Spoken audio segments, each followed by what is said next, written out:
লোহার উৎপত্তিস্থল মহাবিশ্ব বা আসমান, সুস্পষ্ট বর্ণনায় কোরআন আর সম্পূর্ণ সমর্থনে বিজ্ঞান। বিসমিল্লাহির রহমানির রহিম। لقد أرسلنا رسلنا بالبينات وأنزلنا معهم الكتاب والميزان ليقوم الناس بالقسط وأنزلنا الحديد فيه بأس شديد ومنافع للناس وليعلم الله من ينصره ورسله بالغيب إن الله قوي عزيز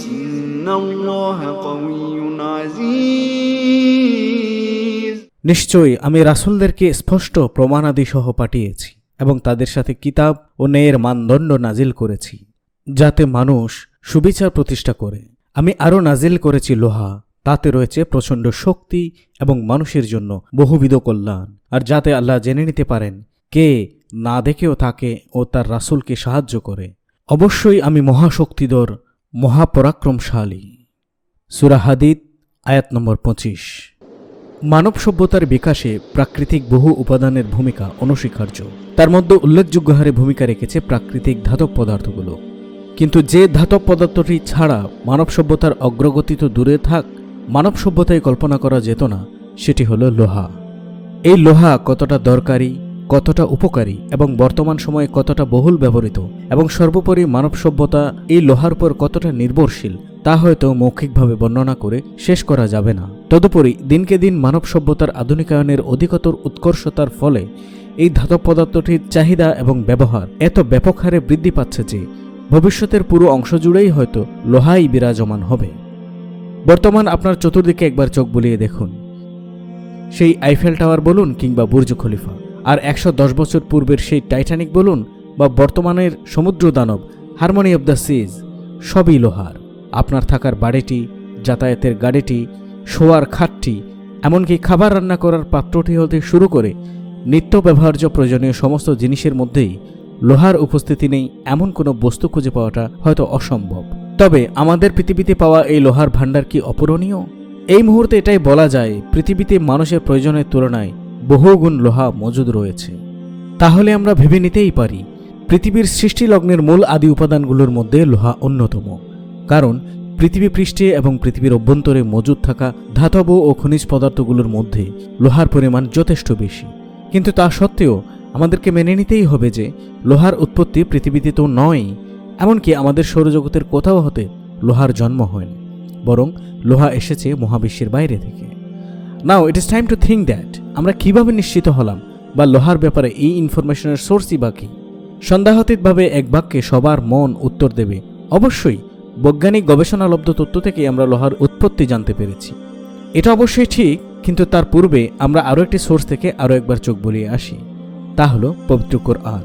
মহান আল্লাহ তাআলা পবিত্র কোরআনের সূরা হাদীদের 25 নম্বর আয়াতের মধ্যে ঘোষণা করেছেন, আমি আরও নাজিল করেছি লোহা, তাতে রয়েছে প্রচণ্ড শক্তি এবং মানুষের জন্য বহুবিধ কল্যাণ। লোহার ব্যাপারে উল্লেখিত এই আয়াত যে সূরা থেকে তেলাওয়াত করা হয়েছে সেই সূরার নাম আল হাদীদ, যার অর্থই হলো লোহা। সুতরাং পবিত্র কোরআনে যেখানে লোহার নামে একটি সূরাই রয়েছে, সেহেতু এখান থেকে প্রতীয়মান হয় অবশ্যই আল্লাহ তাআলা লোহার ব্যাপারে বিশেষ গুরুত্ব আরোপ করেছেন। এখন এখানে বিশেষ একটি কথা মনে করিয়ে দিতে চাই এবং স্মরণে রাখতে অনুরোধ করছি যে সূরা হাদীদ অবতীর্ণ হয়েছে এখন হতে প্রায় 1450 বছর পূর্বে, এবং এই সূরার 25 নম্বর আয়াতে উল্লেখ করা হয়েছে যে লোহাকে নাজিল করেছেন আল্লাহ তাআলা। আমরা জানি লোহা খনি থেকে খনন করে আহরণ করা হয়। এখন আপনাদের পক্ষ হয়ে আমি এখানে একটি প্রশ্ন দাঁড় করাচ্ছি, এবং সেটি হলো, তাহলে আল্লাহ তাআলা সূরা হাদীদের 25 নম্বর আয়াতে বিষয়টিকে এভাবে কেন উল্লেখ করলেন না যে আমি ভূগর্ভে সঞ্চিত রেখেছি লোহা, যার মধ্যে রয়েছে প্রচণ্ড শক্তি এবং রয়েছে মানুষের জন্য বহুবিধ উপকার? এভাবে কেন বললেন না? কারণ লোহাকে তো ভূগর্ভস্থ খনি হতেই উত্তোলন করা হয়। কোরআনের অনুসারী কিংবা অনুসারী নয় এমন সাধারণ বোধসম্পন্ন যে কোনো মানুষের মনে এই প্রশ্নটি জাগতেই পারে। প্রকাশ করুক বা না করুক, কৌতূহল জাগতেই পারে। কিন্তু আমরা যা ভাবছি ব্যাপারটা সেরকম নয়। আয়াতে ব্যবহৃত আনজালা শব্দটির অর্থ নাজিল করা। আমি নাজিল করেছি লোহা কথাটা দ্বারা আল্লাহ তাআলা সুস্পষ্টভাবে লোহাকে অবতীর্ণ করার কথা বলেছেন এবং পরোক্ষভাবে একটি গুরুত্বপূর্ণ বৈজ্ঞানিক অলৌকিকত্বের নির্দেশ যাহা ধরে নিতে একজন মানুষকে বিচক্ষণ হতেই হবে। সুতরাং আমরা পূর্বেই জেনে নিয়েছি লোহা এসেছে পৃথিবীর বাইরের মহাবিশ্ব থেকে।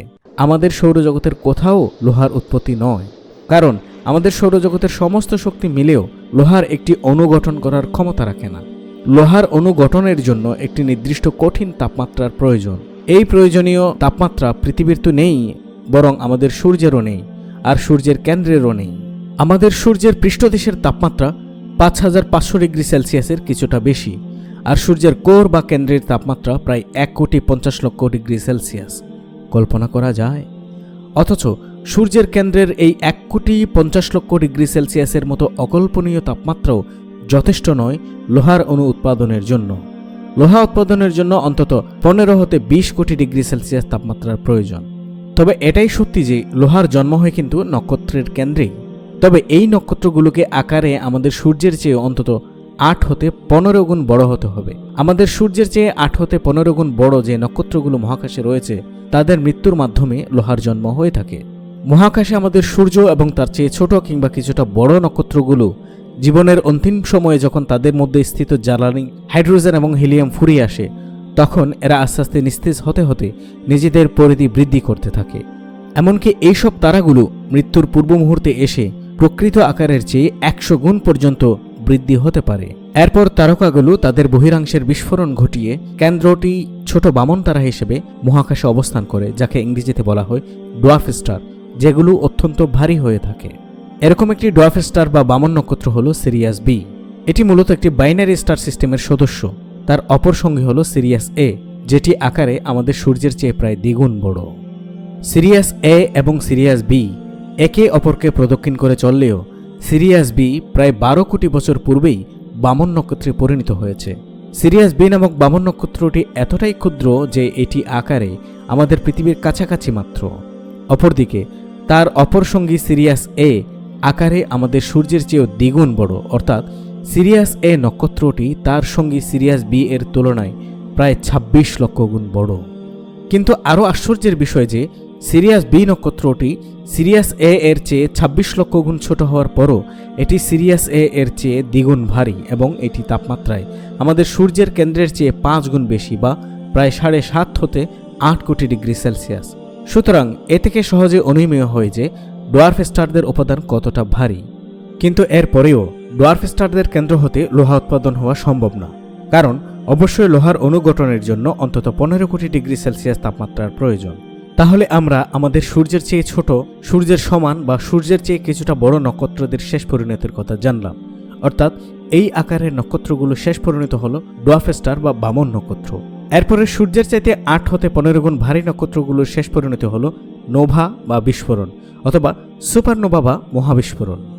সূর্যের চেয়ে 8 হতে 15 গুণ বেশি ভরের নক্ষত্রসমূহের কেন্দ্রে হাইড্রোজেনের সংযোজন বিক্রিয়ায় তৈরি হয় হিলিয়াম, আবার হিলিয়ামের সংযোজনে তৈরি হয় কার্বন, এবং কার্বনের সংযোজনে তৈরি হয় লোহা। লোহা তৈরির মধ্য দিয়ে মৃত্যু ঘটতে যাওয়া নক্ষত্রের কেন্দ্রীয় বিক্রিয়াসমূহের আদান প্রদান বা পরম্পরার পরিসমাপ্তি ঘটে, কারণ এর পরের বিক্রিয়াটি হয় তাপশোষী। এমনই এক সময়ে নক্ষত্রের অভ্যন্তরে বহির্মুখী চাপ যথেষ্ট পরিমাণে কমে যাওয়ায় এটি আর মহাকর্ষীয় আকর্ষণ বলকে ঠেকিয়ে রাখতে পারে না, ফলে নক্ষত্রকেন্দ্রে ঘটে যায় এক প্রচণ্ড অন্তঃস্ফোটন বা ইমপ্লোশন।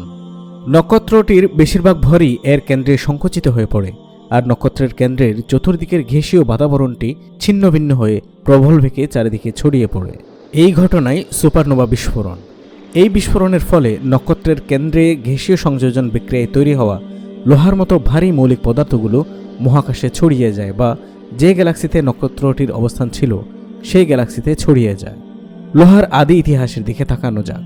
2013 সালের অক্টোবর মাসে Kavli institute of particle astrophysics and cosmology KIPAC এবং স্ট্যানফোর্ড বিশ্ববিদ্যালয়ের ডিপার্টমেন্ট অব এনার্জি এর যৌথ গবেষণাপত্রে প্রায় 10 বিলিয়ন বা 1000 কোটি বছর আগে লোহার মহাবিশ্বে ছড়িয়ে পড়ার তথ্য জানা যায়। প্রথমে আমরা জেনেছি লোহা তৈরি হয় নক্ষত্রের কেন্দ্রে, আর নক্ষত্রদের জন্ম, বসবাস এবং মৃত্যু গ্যালাক্সিতে। আর হাজার হাজার কোটি নক্ষত্রের গুচ্ছ সংগঠনকে বলা হয় গ্যালাক্সি। আবার কিছু গ্যালাক্সির গুচ্ছ সংগঠনকে বলা হয় গ্যালাকটিক গ্রুপ। আবার অনেকগুলো গ্যালাকটিক গ্রুপের সংগঠনকে বলা হয় ক্লাস্টার।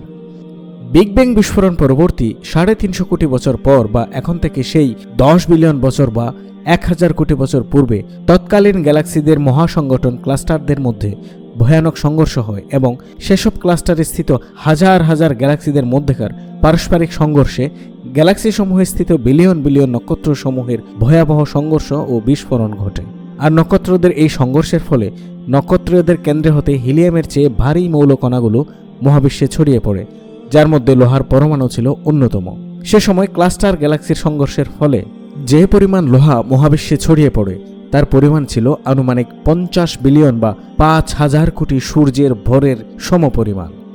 5000 কোটি সূর্যের যে ভর হবে সেই পরিমাণ ভরের লোহা এই মহাবিশ্বে তখন ছড়িয়ে পড়ে। আচ্ছা বলুন তো, আমাদের যে এই একটিমাত্র সূর্য, তার ভর কত হতে পারে? এক সৌরভরের পরিমাণ হলো 1 মিলিয়ন কেজি। 1 মিলিয়ন সমান 100 কোটি কোটি কোটি। এই মুহূর্তে হয়তো এই হিসাবটি আপনার মাথায় কাজ করছে না, তাহলে একের পাশে 30টি শূন্য বসিয়ে একক, দশক, শতক, হাজার, অযুত, লক্ষ, নিযুত, কোটি এভাবে গুণে আসলে বোধহয় আপনি হিসাবটি মেলাতে পারেন। তাহলে এরকম 5000 কোটি সূর্যের ভরের পরিমাণ লোহা তখন মহাবিশ্বে ছড়িয়ে পড়েছিল। তাহলে বুঝুন কি পরিমাণ লোহা মহাবিশ্বে ছড়িয়ে আছে এখনো। এরপর লোহার পরমাণুগুলো একে অন্যের সাথে জড়ো হয়ে তৈরি হতে থাকে বড় বড় লৌহখণ্ড, যা পরবর্তীকালে গ্যালাক্সিদের মধ্যে ঘুরতে থাকে এবং সময়ের পরিক্রমায় লৌহ গ্রহে পরিণত হয়। আবার এই লৌহ গ্রহগুলো নিজেদের মধ্যে সংঘর্ষে লিপ্ত হয় এবং ভেঙে গিয়ে বিভিন্ন প্রকার উল্কাতে পরিণত হয়, যার মধ্যে বেশিরভাগ অংশই লোহা এবং নিকেল। পরবর্তীতে এই লোহা এবং নিকেলই পৃথিবীর কেন্দ্র বা কোর তৈরি করে এবং আরও কিছু লোহা এবং নিকেল ম্যাগমার মধ্যে ছড়িয়ে পড়ে, যা কিনা আমাদের পৃথিবীর প্রধান চালিকা শক্তি। পৃথিবী সৃষ্টির প্রায় 200 মিলিয়ন বছর পর পৃথিবীতে সৃষ্ট অগভীর সমুদ্রের পানিতে এইসব মৌলকণিকা দ্রবীভূত হয়। এখন থেকে প্রায় 3.5 বিলিয়ন বছর আগে জন্ম নেওয়া পৃথিবীর প্রথম প্রাণ এককোষী সায়ানোব্যাকটেরিয়া সমুদ্রের তলদেশে লোহা এবং নিকেল মিশ্রিত পানিকেই খাদ্য হিসেবে গ্রহণ করত এবং বর্জ্য হিসেবে উৎপন্ন করে অক্সিজেন। এই অক্সিজেনের উপস্থিতির মধ্য দিয়ে পৃথিবীতে ঘটে প্রাণের বিপ্লব। এই সব লোহাকেকুরা কিন্তু এখনো আছে। প্রসঙ্গটা ক্ষণিকের জন্য অন্যদিকে নিয়ে যাচ্ছি প্রাসঙ্গিক বলে। টাইটানিকের ব্যাপারে জানেন? সমুদ্রের তলদেশে নিমজ্জিত এই বিশাল লোহার কাঠামোটিকে এইসব লোহাকেকো সায়ানোব্যাকটেরিয়ারাই দেদারসে খেয়ে চলেছে। বিজ্ঞানীরা ধারণা করছেন হয়তো আগামী 50 বছরের মধ্যেই 3টি বিশাল ফুটবল মাঠের সাইজের সমান এই বিশাল জাহাজটিকে খেয়ে নিশ্চিহ্ন করবে এই লোহাকেকো ব্যাকটেরিয়াগুলো। এইসব সায়ানোব্যাকটেরিয়া নিজেদের দেহে লোহা ও অক্সিজেনের রাসায়নিক বিক্রিয়ায় তৈরি করে আয়ন অক্সাইড, যা সমুদ্রের তলদেশে স্থূরীভূত হয়ে জমা হতে থাকে। এই স্থূরীভূত শিলাসমূহ খনি থেকে উত্তোলনের মাধ্যমে আমরা লোহার চাহিদা পূরণ করে চলেছি প্রতিনিয়ত। আর এটাই হলো 10 বিলিয়ন বছর পূর্ব হতে এখনো পর্যন্ত লোহার দীর্ঘ পদযাত্রা। সুতরাং এই দীর্ঘ আলোচনা থেকে দিনের আলোর মতো পরিষ্কার হয়ে গেল যে লোহার উৎপত্তি পৃথিবীতে নয়, বরং লোহাকে মহাবিশ্বের বাইরে থেকে পৃথিবীতে পাঠানো হয়েছে। এবার ভিডিওর শুরুতে তেলাওয়াতকৃত পবিত্র কোরআনের আয়াতটির দিকে আরেকবার দৃষ্টিপাত করা যাক, যেখানে আল্লাহ শুরুতেই বলেছেন, আমি নাজিল করেছি লোহা। আয়াতে উল্লেখিত আনজালা শব্দটি দ্বারা নাজিল হওয়া বোঝায়, যার মানে অবতীর্ণ হওয়া, বাইরে থেকে আসা, আসমান থেকে অলৌকিকভাবে উপস্থিত হওয়া। সর্বোপরি বাহির হতে প্রেরিত হওয়ার অপর অর্থই হল নাজিল হওয়া। এতে সুস্পষ্টভাবে প্রতীয়মান হয় পৃথিবী কিংবা আমাদের সৌরজগতের কোথাও লোহার উৎপত্তি হয়নি, বরং পৃথিবীতে আল্লাহ আসমান থেকে লোহাকে নাজিল করেছেন, যা এতক্ষণের আলোচনা থেকে সুস্পষ্টভাবে বৈজ্ঞানিকভাবে প্রমাণিত। মহাকাশ থেকে লোহা অবতীর্ণ হওয়ার ব্যাপারে পবিত্র কোরআন সুস্পষ্টভাবে বর্ণনা করেছে এখন হতে প্রায় 1450 বছর পূর্বে, যখন মানুষের মহাকাশীয় বস্তুদের আচরণ, ধর্ম ইত্যাদি সম্পর্কে কোনো জ্ঞানই ছিল না। আর এ দ্বারা দিনের আলোর মতো পরিষ্কার কোরআন হলো এই মহাবিশ্বের স্রষ্টা মহান আল্লাহ তাআলার বাণী। এবার এখানে সূরা আল হাদিদ, যার অর্থই হলো লোহা, এবং সূরা হাদিদের যে আয়াতে লোহা নাজিলের কথা আল্লাহ তাআলা বর্ণনা করেছেন, তার মধ্যে যে গাণিতিক অলৌকিকতা রয়েছে এবং সেই সাথে লোহার সাথে সামঞ্জস্যতা রয়েছে, তার দিকে একটু নজর দেওয়া যায়। অ্যাটমিক বা পারমাণবিক নাম্বার হলো যে কোনো উপাদানের চারিত্রিক পরিচয়। লোহার পারমাণবিক নাম্বার হলো 26, যেটি লোহার প্রোটন এবং অণুকে নির্দেশ করছে। একইভাবে সূরা হাদিদকে শুরু থেকে তেলাওয়াত করলে বিসমিল্লাহ সহ লোহা নাজিলের আয়াতটির ক্রমিক হয় 26। আবার সূরা আল হাদিদে আল্লাহ শব্দটি এসেছে 26 বার। সত্যি এরকম একটি গাণিতিক সামঞ্জস্যতার বিন্যাস এত সূক্ষ্মভাবে কার দ্বারা সম্ভব? আমরা জানি পৃথিবীর কেন্দ্রে গলিত অবস্থায় রয়েছে লোহা, আর পবিত্র কোরআনে সূরার সংখ্যা 114। সূরা আল হাদিদ পবিত্র কোরআনের 57 নম্বর সূরা। 114কে 2 দিয়ে ভাগ করলে হয় 57। তার মানে কোরআনে আল হাদিদ বা লোহার অবস্থান হলো ঠিক মাঝখানে। আর ঠিক পৃথিবীতে থাকা বিদ্যমান লোহার মূল ভাণ্ডার পৃথিবীর মাঝখানে বা কেন্দ্রে। কি অভূতপূর্ব অকল্পনীয় সামঞ্জস্যতা! আর পবিত্র কোরআনের প্রায় সবখানেই এভাবে এরকম আরও অনেক গাণিতিক সামঞ্জস্যতা রয়েছে। যদি প্রকৃতিতে বা পৃথিবীতে লোহা না থাকতো তবে কি হতো? লোহার পরমাণু ছাড়া কার্বন ও মহাবিশ্ব সম্ভব না। লোহা না থাকলে মহাবিশ্বে কোনো সুপারনোভা সংঘটিত হওয়া সম্ভব না। আদিম পৃথিবীর কোনো উত্তাপ থাকবে না, কোনো বায়ুমণ্ডলও থাকবে না, এমনকি হাইড্রোস্ফিয়ারও থাকবে না। কোনো প্রতিরক্ষামূলক চৌম্বক ক্ষেত্রের অস্তিত্ব থাকবে না, ওজন স্তরও থাকবে না। প্রকৃতিতে লোহা না থাকলে আমাদের রক্তে হিমোগ্লোবিন তৈরি হবে না, কারণ রক্তে হিমোগ্লোবিন তৈরি হওয়ার জন্য আয়রনের দরকার। অক্সিজেন বিক্রিয়া নিয়ন্ত্রিত হবে না প্রকৃতিতে, এমনকি প্রকৃতিতে লোহা ব্যতীত অক্সিডেটিভ মেটাবলিজমও থাকবে না। সুতরাং আল্লাহ তাআলা যদি লোহাকে প্রেরণ না করতেন তাহলে আমাদের এই প্রকৃতির কোনো কিছুরই উপস্থিতি এই পৃথিবীতে সম্ভব হতো না। কত মহান সে সত্তা যিনি এই লৌহ নামক অসীম নিয়ামত প্রেরণ দ্বারা আমাদের জীবন এবং এই পৃথিবীর তাবৎ বস্তুকে অস্তিত্বে থাকার ব্যবস্থা করেছেন। শুকর সেই মহান প্রভুর দরবারে যিনি চিরন্তন সত্য, যার বাণী সূর্যালোকের মতো সত্য এবং সুস্পষ্টভাবে প্রমাণিত।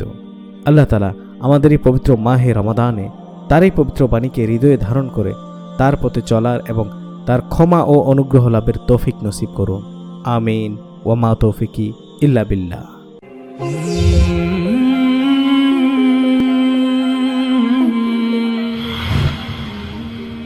আসসালামু আলাইকুম ওয়া রাহমাতুল্লাহি ওয়া বারাকাতুহু।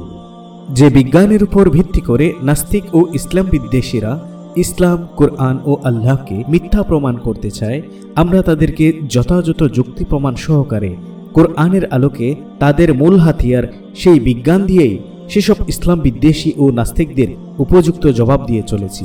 এবং যে বিজ্ঞান তাদের শেষ আশ্রয়, সে বিজ্ঞানেরই মূল সূতিকাগার যে পবিত্র কোরআন, সে বিষয়টি কোরআনের আলোকে বিজ্ঞান দিয়েই একেবারে চুলচেরা বিশ্লেষণ করে তাদের চোখে আঙ্গুল দিয়ে দেখিয়ে দিচ্ছি। সাথে সাথে মহান আল্লাহর অশেষ রহমতে আমরা সফল হচ্ছি। এছাড়াও আমাদের এই চ্যানেলের ভিডিওগুলো দেখে বর্তমানে আধুনিকতার নামে ভুল পথে পা বাড়ানো এবং দিনের পথ থেকে দূরে সরে যাওয়া অনেক যুবক যুবতী ভাই বোন সহ সব ধরনের মানুষ আল্লাহ ভীতি বা তাকওয়া অর্জনের জন্য মহান আল্লাহর নৈকট্য লাভে সচেষ্ট হচ্ছেন, আলহামদুলিল্লাহ।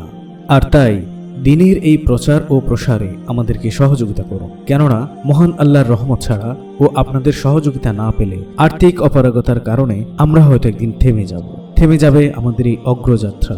আর তার কারণে হয়তো বাংলার জমিনে এতটা শক্তিশালী ও কঠোরভাবে নাস্তিকদের জবাব দিয়ে নাস্তিক্যবাদের শিকড় উৎপাটনের জন্য এবং বর্তমান সময় উপযোগী করে মানুষকে আল্লাহর পথে আহ্বান করতে অন্য কারো হয়তো অনেক সময় লেগে যেতে পারে, অথবা অন্য কেউ নাও আসতে পারে। আর তাই সব ধরনের মানুষকে আল্লাহর পথে আহ্বানে এই অগ্রযাত্রায় আমাদেরকে সহযোগিতা করুন। 10-এর লাঠি 1-এর বোঝা। আপনার তৌফিক অনুযায়ী 10 টাকা হতে শুরু করে তার ঊর্ধ্বে যতটা সম্ভব নিঃসংকোচে আমাদের সহযোগিতা করতে পারেন। আমাদের অনেক প্রযুক্তিগত সীমাবদ্ধতা ও অভাব রয়েছে, যার কারণে আমাদের একটি ভিডিও তৈরি করতে অনেক সময় লেগে যায়। আপনাদের ক্ষুদ্র অনুদানমূলক সহযোগিতায় আমাদেরকে এই অভাব থেকে মুক্তি দিতে পারে ইনশাআল্লাহ। আর তাই আমাদের সহযোগিতা করতে পারেন আমাদের অফিসিয়াল পার্সোনাল বিকাশ নম্বর 01736355965 এই নম্বরে সেন্ড মানি করে, অথবা আল কোরআন কি টু দ্য মডার্ন সায়েন্সের সম্মানিত প্রতিষ্ঠাতা ও পরিচালক এবং এই চ্যানেলের কোরআন ও বিজ্ঞান ভিত্তিক সমস্ত এপিসোডের নির্মাতা বা এই চ্যানেলের অ্যাডমিন মোহাম্মদ সাজ্জাদ হাসান খান বাপ্পির পূবালী ব্যাংকের ব্যক্তিগত অ্যাকাউন্ট নাম্বার 0443101134308 আপনার দানের অর্থ প্রেরণ করে আমাদের সহযোগিতার হাত বাড়িয়ে দিতে পারেন। কত টাকাই তো আমরা বিভিন্ন অপ্রয়োজনীয় পারপাসে ব্যয় করে অপচয় করি, আমরা কি পারি না তা থেকে কিছু অংশ এই আল্লাহর পথে আহ্বানকারী চ্যানেলকে সহযোগিতা করতে? নিশ্চয়ই পারি।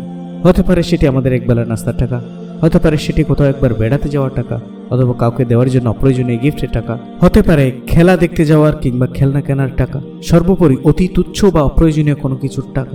মনে রাখবেন, এই দুনিয়ার যত পারপাসে আমরা যত টাকাই খরচ করি না কেন তা কোনো কাজেই আসবে না, কিন্তু আল্লাহর পথে খরচ করা একটি পয়সাও বৃথা যাবে না, বরং বিচারের দিনে এই টাকাই হতে পারে মুক্তির সম্বল বা সাদকায়ে জারিয়া।